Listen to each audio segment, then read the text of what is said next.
अगर हम x to the power n को डिफ्रेंशिएट करते हैं तो इसका जो रिजल्ट आता है nx to the power n-1। ये हम सबको याद रहना चाहिए। लेकिन इसका प्रूफ क्या है? इसका प्रूफ हमें इसलिए जानना है कि इस तरीके की कभी कभी प्रॉब्लम्स हमको करनी पड़ सकती है। तो सबसे पहले देखते हैं कि ये हमारा function fx equal to x to the power of n है। इसको अगर हम विजुलाइज करें कि ये फंक्शन किस तरह का दिखता है तो हम x और y एक्सिस में इसको प्लॉट कर लेते हैं। तो ये जो फंक्शन दिखेगा वो कुछ इस तरीके का दिखेगा। जैसे जैसे x की वैल्यू बढ़ती है fx की वैल्यू और तेजी से बढ़ती है क्योंकि x के ऊपर पावर लगा हुआ है। अब अगर x की वैल्यू नेगेटिव है और n अगर इवन है तो इसी तरीके का सिमेट्रिकली एक पैराबोला टाइप बनेगा।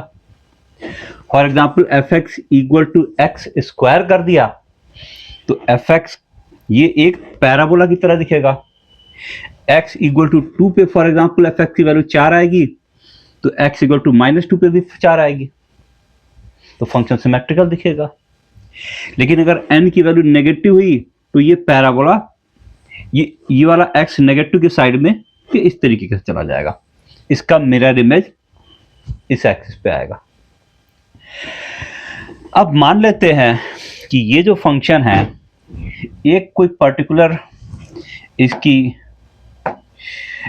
x पे इसकी वैल्यू fx हम ऐसे से देखते हैं। यहाँ पे x की वैल्यू है, इस समय पे y एक्सिस पे जो इसकी वैल्यू आती है fx। हम ये जानना चाहते हैं इस पर्टिकुलर पॉइंट पे अगर इसको टच करती हुई कोई लाइन है उसका स्लोप क्या है। तो ये स्लोप निकालने का एक तरीका ये हो सकता है कि हम इसके पास में एक पॉइंट ले लें। ये पॉइंट यहां पे ले लेते हैं जो x एक्सिस पे इससे h की दूरी पे हो, यानी x प्लस h को। तो ये जो गैप हुआ ये h का गैप हुआ। यहां पर फंक्शन की वैल्यू इसको हम fx प्लस h लिख देते हैं। अगर इसका ग्रेडियंट अगर हम निकालें तो ग्रेडियंट आएगा ये rise fx plus h minus fx और इसको हम डिवाइड कर देते हैं रन से, h से डिवाइड कर देते हैं। इसकी वैल्यू h की वैल्यू जितनी कम होगी हमारा रिजल्ट उतना ही एक्यूरेट होगा। h की वैल्यू हम एकदम जीरो के पास ले आ जाएं तो रिजल्ट बिल्कुल एक्यूरेट हो जाएगा। तो ये जो लिमिट की वैल्यू है, ये जो ग्रेडियंट की वैल्यू है, जब h की वैल्यू बिल्कुल जीरो के पास है, यही हमारा इसका डेफिनेशन है। इस पर्टिकुलर केस में fx की वैल्यू है x to the power n, तो यहां पर हम x to the power n ले लेते हैं। x प्लस h जब होगा तो इसकी वैल्यू होगी x plus h to the power of n। इसको हम h से डिवाइड कर देते हैं। अब इसको आगे देखते हैं कि इसको कैसे सॉल्व करते हैं। इसका जो नेक्स्ट स्टेप है थोड़ा सा सिंप्लीफाई कर लेते हैं। इसमें से x to the power n को कॉमन ले लेते, अंदर बचेगा 1 plus h divided by x whole to the power n minus x to the power n divided by h। ये ध्यान रखना है कि h की वैल्यू धीरे धीरे जीरो की तरफ बढ़ेगी, जितनी छोटी हो सके उतनी छोटी होगी। बाइनोमियल थ्योरम से इसको हम एक्सपेंड कर देते हैं। Limit h tending to 0 x to the power n 1 plus, binomial theorem आपको याद होना चाहिए, 1 अगर यहाँ पे 1 plus x to the power n होता 1 plus n x plus n into n minus 1 divide by factorial 2x square etcetera etcetera. हमें सिर्फ फर्स्ट 3 टर्म्स ही चाहिए, उसके आगे की जरूरत नहीं है।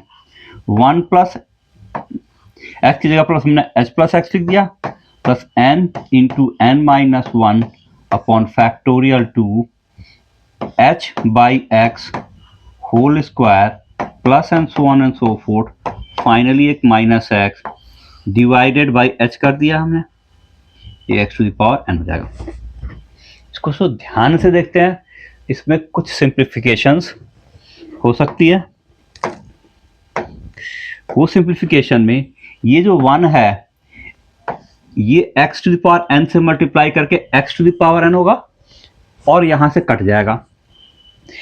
ये टर्म सबसे इंपॉर्टेंट है, x to the power n x से डिवाइड होकर के x to the power n minus 1 हो जाएगा। इसको हम लिख सकते हैं limit h tending to 0 nh x to the power n minus 1, फिर यहां पे आ जाते हैं n माइनस 1 ऑन फैक्टोरियल 2, ये h स्क्वायर लिख देते हैं इसको, और x to the power n minus 2 लिख देते हैं, और आगे ट्री टर्म्स ऐसे ही चलते जाएंगे और ये पूरी चीज h से डिवाइड होगी। अब इस टर्म को जरा ध्यान से देखते हैं, h यहाँ पे कैंसिल हो जाएगा, ये h जब कैंसिल होगा तो स्क्वायर कैंसिल होगा, इसके बाद h स्क्वायर का टर्म, फिर h क्यूब के टर्म्स आएंगे। अब इस वाले में h नहीं है तो h की वैल्यू चाहे 0 हो या 0 ना हो, कुछ भी हो, ये तो nx to the power n minus 1 होगा, लेकिन इसके आगे के सब सारे टर्म्स में या तो h है या h की हायर पावर्स है, और वो जब h 0 की तरफ टेंड करेगा तो ये सारे 0 हो जाएंगे। तो ये हमारा एक फाइनल आंसर हो गया, और इसी से हमारा ये प्रूफ हो जाता है कि x to the power n का differentiation nx to the power n minus 1 है। यही प्रूफ आपको इस मेथड से करना है। ये मैंने ग्राफ बनाया, थोड़ा सा आपको थोड़ा विजुअलाइजेशन हो जाए, थोड़ी सी आपको डिफरेंशिएशन की डेफिनेशन याद रहे। ये डिफरेंशिएशन याद है, लेकिन इसको हम विजुअल तरीके से इस तरीके से देखते हैं।